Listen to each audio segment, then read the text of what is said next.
A bout of existential dread washed over me as I quietly sat at my gunnery controls, using the optical mount on my primary turret to get a good look at the lone star slowly absorbing its fellow. A strange, bright yellow mass forming around the molten world as it slowly, inexorably, mercilessly swallows the planet. We sat quietly in our ships, in a strange aura of fear and mild panic as we sat in this backwater star system. It had only a single orange dwarf and one molten world as its celestial occupants. The star system felt so barren and empty it scared us. Us, the greatest empire the galaxy had ever known. A mixture of both death and beauty, as now, with the extra mass floating around, the entire system is now enveloped in a strange, deeply disturbing orange glow. I wondered why we were here. 650 ships of the Loranian Imperium, 3 sapient species, the Ducanti, the Repitani, and the Olacante, all in one fleet carefully watching over each other.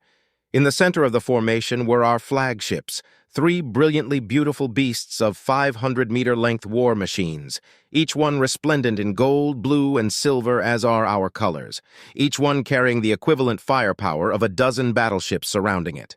We were waiting in response to a call for first contact we had received. Expecting a fight from a hostile species, we readied our magnificent fleet for war. 3 flagships, the Empyrean Dawn, pride of the Mother and the Emperor's gaze, sat pretty in the center of the formation, massive gun batteries and shields waiting. I sat quietly at my bridge console, checking, rechecking, then checking again the gun I had command of to make sure it was ready. The center ship, the pride of the Mother, was my ship, my home for the last 17 years. Above me stood our 3 war masters, Lord Garaldi of the Ducanti, General Tyrannus of the Repitani, and Master Polico of the Olacante. Lord Garalidi stood quiet and stoic as was natural for his species, eyes closed in calmed meditation as he listened to the psionic maelstrom for answers. Ducanti, quiet and calm creatures with an aptitude for science and telepathy, tall, slender creatures with blue, pink, red, or purple leathery skin, dainty figures and almost haunting voices, usually clad in tight-fitting jumpsuits or loose-fitting robes and other such garb. Calmly wandering around, tapping his left hoof, was General Tyrannus of the Repitani. 8 feet tall, muscle-bound beastmen with thick, short fur, cloven hooves for feet, and short, thick, 3-fingered hands. He wandered the deck, his hooves clopping on the steel floors as he peered out of windows and checked the integrity of our fleet. He wore his ceremonial armor, a plasma caster strapped to his back, and his hands occasionally clenching to fists. Nearby, impatiently waiting for answers, pacing around the deck occasionally barking orders and requesting a beverage to sate his thirst, was Master Polico, the reptilian of short stature and shorter temper. 5 feet of pure, muscle-bound, scale-covered fury, clad in a monk robe carrying a heavy bolt cannon at his side, strode impatiently on the deck, his sharp claws clacking along the ground. Suddenly, Lord Garaldi opened his eyes and stepped forward once, his large, flat feet making no sound. "He is here!" The angelic, haunting voice spoke through the din, echoing like the voice of a ghost. "Finally! They will have much explaining to do for keeping us waiting this long!" Master Polico hissed with a snaky-like voice as he drank a 5th cup of flavored water. Suddenly an alarm went off. "My lords! Entity approaching. It has reached light acquisition range. Computer is calculating size and dimensions now." The operator next to me yelled as he typed and ticked away at his console. Before he could say more, a very large ship, and I mean very large ship, appeared in view. It was bloody huge, 5 kilometers long at least, shaped like a triangular diamond with massive engines sticking out the sides. It was 3 times the size of our flagships, and bristling with hundreds of cannons, some of which were larger than a cruiser mounted directly on top of the hull plating. One such cannon had 3 barrels, and each of those barrels could comfortably fit a corvette inside it. S size and D dimensions, 5.1 clicks in length, 1.5 clicks in width. Approximately 57,000 kilotons in weight displacement. Armament is, He looked closer at his screen, unable to comprehend the readings. Armament is, for lack of a better term, everything and everything that is not everything else. Shield strength is equivalent to 75 times flagship shield strength, with immunities to kinetic, projectile, or energy weapon. Only suspected weakness is gigaton capacity plasma cannon, which we don't have. Means of traversal appears to be wormhole travel. I chimed in, getting surprised looks from my fellows. By the goddess, Lord Giraldi said, receiving looks of shock from his colleagues. All hands to stations, Master Tyrannus barked to order. Hold your fire, Master Pollico ordered, as he received looks of shock and concern from his fellows, even some of the crew. Pardon? Giraldi looked down at his short compatriot, genuinely shocked at the sight of his longtime friend not wanting to go face-punch something. Are you okay? Who are you, and what have you done with the Lord War Master? Giraldi said, looking at his friend with concern. Yes, I am perfectly fine. Well enough, in fact, I can very clearly see that whatever creature built that thing vastly outclasses us, outguns us, outmaneuvers us, and out-everything's us. We fire one shot, the entire fleet will be a space smear inside 30 seconds. Hold your fire, he commanded. The entire fleet obeyed. My lord, we are receiving a hail on a public channel. It appears to be a video call. Shall I put it through? A communications officer on the other side of the command pit said as he stood up with a salute. With all due haste, Tyrannus commanded and was obeyed, returning to his place in the bridge center to receive the call. A large monitor appeared out of the ceiling and with grinding and cranking noises stopped in front of the three commanders. An image appeared on the screen. Most who could see the screen were somewhat mesmerized by the image. We had seen them before in reels of educational footage in gunnery training and exploratory manuals.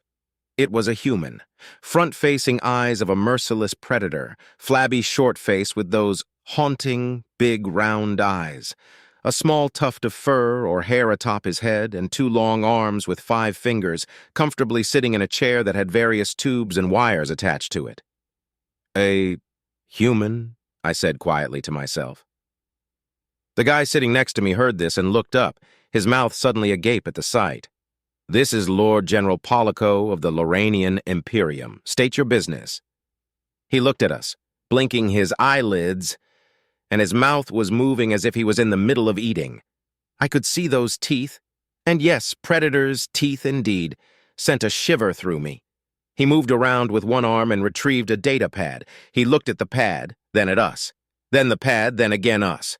He started doing something, then a bubble of a strange rubbery material appeared out of his mouth, made a loud pop, then returned into his maw. He spoke perfectly, as if he had spoken Loranian all his life. Concordia Courier Package Delivery Service. I have multiple packages for delivery. My call sign for this operation is Riot Fox 44, and I shall be your operator in this exchange. He said simply, as if this was just another day on the job. I will require your physical presence to sign for and receive these packages. Please be aware that Hangar Bay X-27 is now available for a receiving ship of frigate size. That should be big enough to get the packages. Why must we sign in person? Giraldi spoke up, his voice stern and masterful. Oh, yeah, sec. The human fumbled a bit to grab another data slate. Here it is. Asterisk, ahem, asterisk. In accordance with Intergalactic Trade Statuette number 74, line 3. Any and all packages in excess of total value of more than 57,000 galactic credits must be received exclusively by the intended recipient without exception.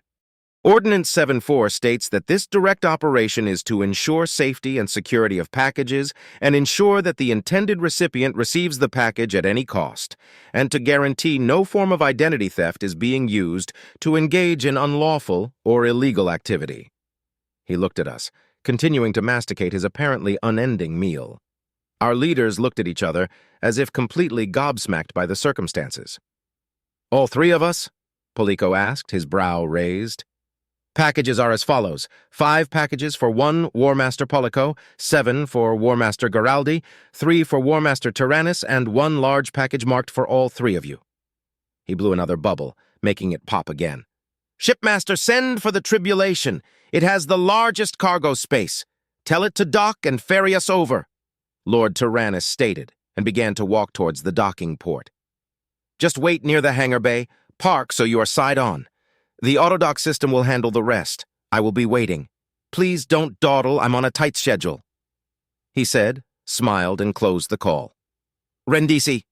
I heard my name and snapped up to a salute. My lord! It was Master Garaldi. You are the best gunman on this ship. I will need you there. Head to the docking port and bring your rifle. Yes, my lord. I obeyed without question and let a fellow take my seat. The trip was uneventful, save the approach to the staggeringly large vessel that now loomed in the system. It dwarfed the flagship and made our tiny 120-meter frigate look like a speck of dust. This is Tribulation on approach. We are nearing docking bay. Our ship's pilot had gotten onto the local frequency and was using it to assist in docking. Copy that, Tribulation. I have you on visual. Move to Vector 120322 and disable engines. Be aware, as a sign of trust, our shield arrays have been taken offline. Be ready to dock. The reply came. Before long, we were at the side of the massive beast as its hangar doors quickly opened, revealing a gaping maw large enough to fit 3 cruisers. A massive, gigantic mechanical arm appeared out of the hangar and reached out to us, then with a loud thud, clamped on. Within seconds, our engines were offline and we were essentially carried into the ship. The hangar was protected by a force field that we easily slipped through. The sight inside was nothing short of bewildering. Inside this hangar, along with thousands of boxes, crates, packages, and cargo containers of every conceivable size and shape, was a single, massive ship, easily 300 meters long, casually just hanging from the ceiling. It was just as heavily armed as its parent ship for its size, and appeared to be capable of entering planetary atmospheres. The technology that had to go into this— by the goddess, what kind of civilization needs this level of size and firepower? The gigantic claw hand that picked us out of space and dragged us in here stopped with a loud thud and hoisted us up above the ground towards a strange mechanism. Please hold. Scan for structural or mechanical failures are in progress. Atmospherics are being regulated for interspecies exchange. 1,000 separate scanning devices, welding, grinding, or other such machines mounted on huge or spindly mechanical limbs darted all around the tribulation, completing a task that would take us weeks to finish in barely 60 seconds. All clear, docking procedure complete. Please disembark to proceed. The human spoke and lowered the ship to the floor of the hangar where a set of stairs and other devices were placed to allow us to move around and exit the ship. I took point, my pulse rifle in hand, as I was the first to set foot outside. I was barely able to comprehend the staggering fucking size of this place. He stood next to a series of cargo boxes and containers, each covered by a tarp of synthetic fabrics.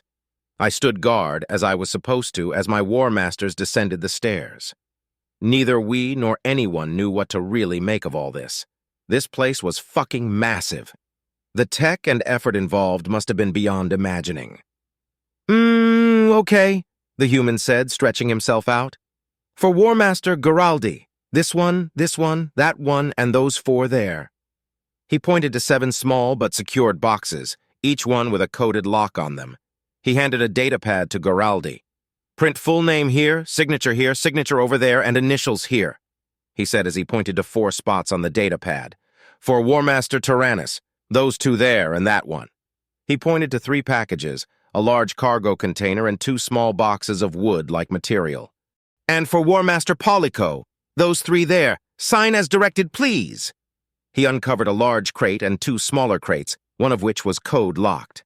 And lastly, 1 small package for one, Rendisi? Is that how you pronounce it? He said, looking straight at me. Right here. I am Rendisi. Goddess, was I nervous. I had been in battles before, but by the goddess, this situation terrified me. Sign here, and initial here, he said with a smile as he handed me a data pad and a small, long silver case, again code-locked.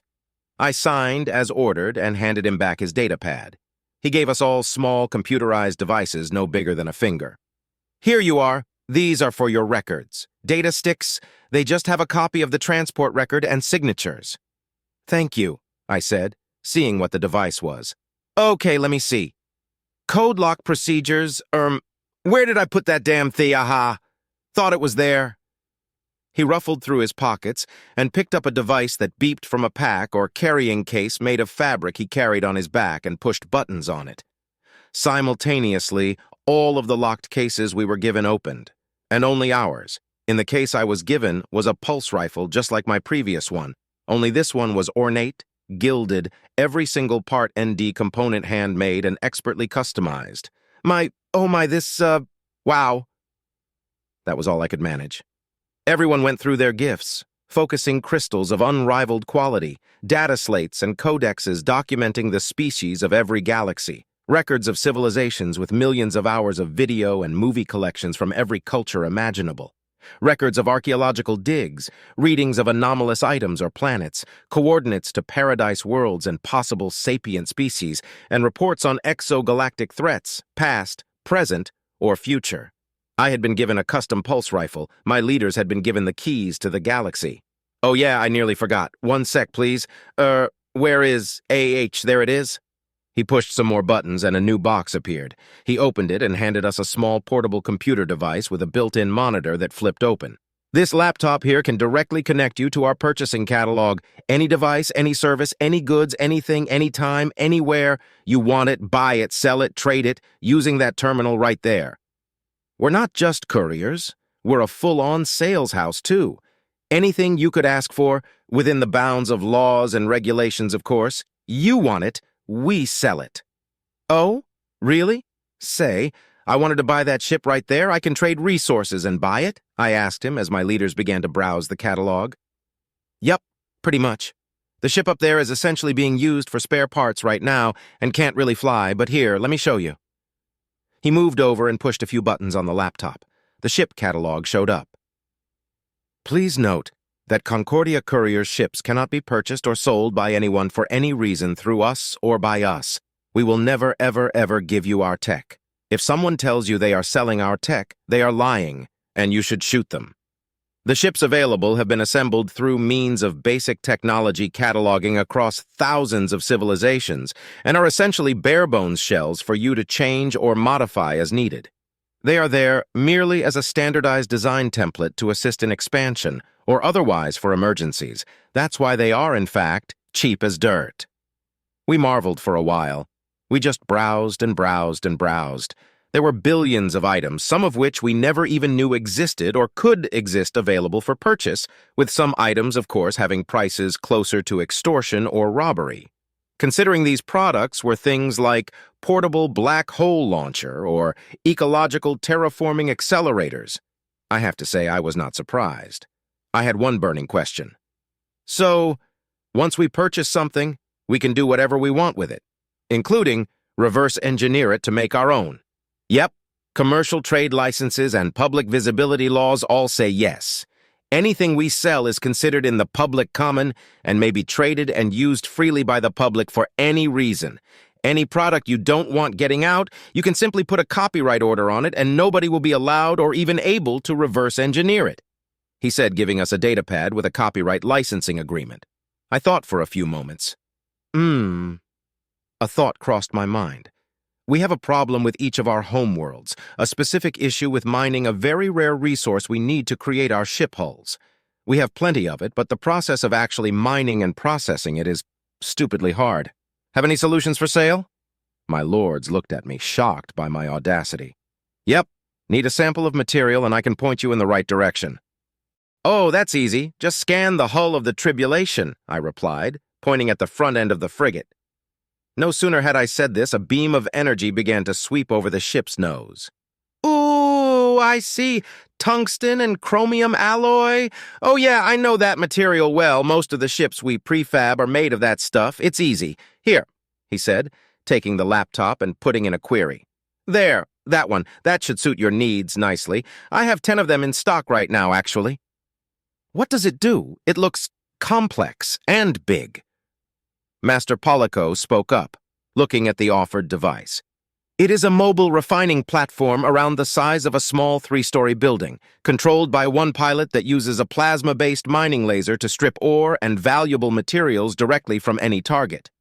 An onboard refinery and mobility system allows to refine materials direct from the ground it just mined, and with only a 5.8% loss of mineral wealth.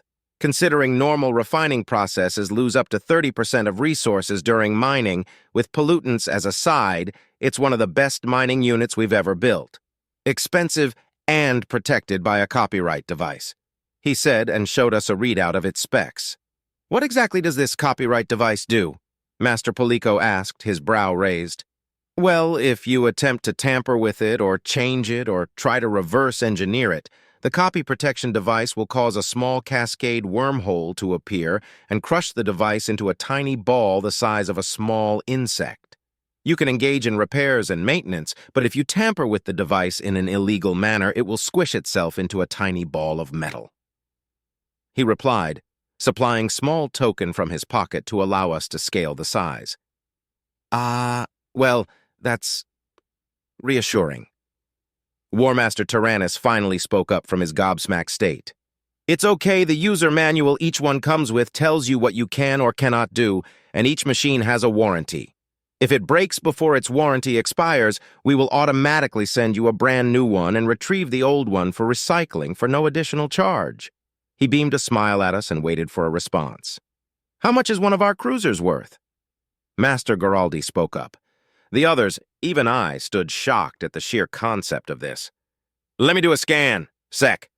He pushed some buttons on a console nearby and shortly after produced a reading. He returned to us. 47 million credits. That's some prime choice work that ship has. The craftsmanship alone is worth a fortune. You people really know how to build them. Nowhere near Concordia Tech by 1,000 miles, but damn, still gorgeous. His statement filled us with a bit of pride. In spite of his more than obvious superiority over our tech and ships in every aspect, he still gave us a modicum of respect for our hard-earned achievements. That's very generous. Will that cruiser pay for these mining machines? 44 million is a lot of money. It would leave you with a considerable leftover. Those machines, all 10, will set you back about 4 mil. The rest is just credit to your next purchase. And like I said, anything and everything you see there is something you can purchase. We looked at each other for a short moment. Is there a catalog of sapient species in the galaxy? He looked at us with suspicion, and the atmosphere in the room suddenly thickened, enough to cut it with a blunt knife. Yes, but I shall make something simple. Have you ever heard of the Ventriciae? No, we replied in unison. That's because I gave them that codex and they used it to invade someone to enslave them. I found them and retaliated by cybernetically enslaving all of their children and broodmates, and systematically exterminated the rest by simply firing black hole cannons at their planets. By the gods! It was then we noticed one of the drones buzzing around, offloading or reorganizing cargo. A closer look let us see it had the face of an alien creature on its front plate, and half of it was made of a composite polymer alloy and the other half was that of a sickly pulsating mass of what the creature once was. We all collectively swallowed a saliva buildup out of terror. You are welcome to the Codex, he said, handing us a very thick-looking data book. But care to recall my wrath should you dare use it in tyranny or anger. Because just because you are a drone or slave doesn't mean I can't still make you scream. His last word was dark. His tone of voice shifted, and just then, we saw that very drone stop in its tracks, twitch like it was in pain, and we could distinctly hear a low groan of unimaginable, agonizing grief emanate from it. It was distinctly not of mechanical nature. We all nodded nervously. Suddenly he perked up, resumed smiling, and carried on as we stared at each other nervously. We browsed a bit more, coming to the conclusion the deal was worth it, and handed over one of our medium-sized cruisers and created an account with him to keep track of our trade negotiations. The courier disembarked after all negotiations had finished, and his massive ship vanished from the star system. We returned to our flagship. I was standing behind the Lord War Master Polico, who was browsing the species index, looking for potential trade partners or allies. Ooh, look at this, brothers. A star system barely a light year from here, a very short jump. The Codex says it has sapients inhabiting the third planet, he exclaimed excitedly as he called the other two closer. Really? Does it say who or what species? Maybe we have heard of them before? General Tyrannus said. Yes. One moment. Here it is. Third rock from the sun. Planet called Earth. Wait, This is the homeworld of the humans! A sudden burst of excitement ran through the fleet at the prospect of meeting a species that had eluded the galactic community for centuries. A species of gifted sentience with unparalleled combat abilities, incredible intellect, and a will to survive never seen in the rest of the galaxy. A species a now extinct race of aliens known as Greys had been studying for millennia was now finally found, and could join us in their rightful places alongside us. Lord Garaldi, to all ships, prepare for star jump, coordinates incoming, let's make some new friends.